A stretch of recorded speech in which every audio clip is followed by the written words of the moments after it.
Lorsqu'on visite la Midrasha, on a l'impression de se trouver face à un classique institut d'études juives pour étudiantes.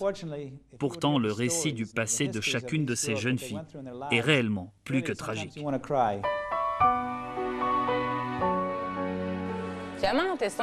Je me suis dit, ça fait 27 ans que je vis et je ne compte en fait pour personne.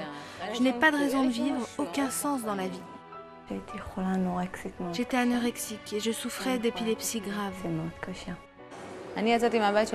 J'ai quitté la maison à l'âge de 16 ans. C'était le seul moyen d'échapper aux sévices de mon beau-père. C'est une vie extrêmement dure, au point de se demander pourquoi continuer à souffrir, pourquoi vivre. Lorsque l'on arrive au fin fond de l'abîme, à l'endroit le plus humiliant, c'est seulement là que l'on crie « Au secours, sortez-moi d'ici !» Tu en arrives au point de ne plus vouloir de cette vie. Je n'en pouvais plus.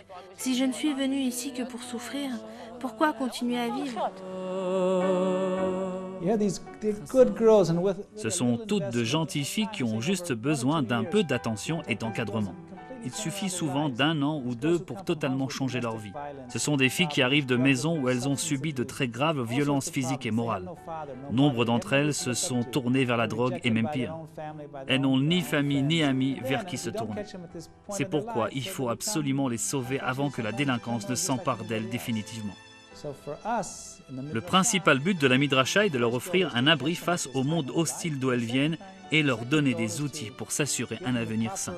Nous les aidons à construire un foyer stable. Ici, nous recevons un appui, de l'affection, qui sont pour moi tout ce dont j'avais besoin. C'est l'essence même de la Midrasha.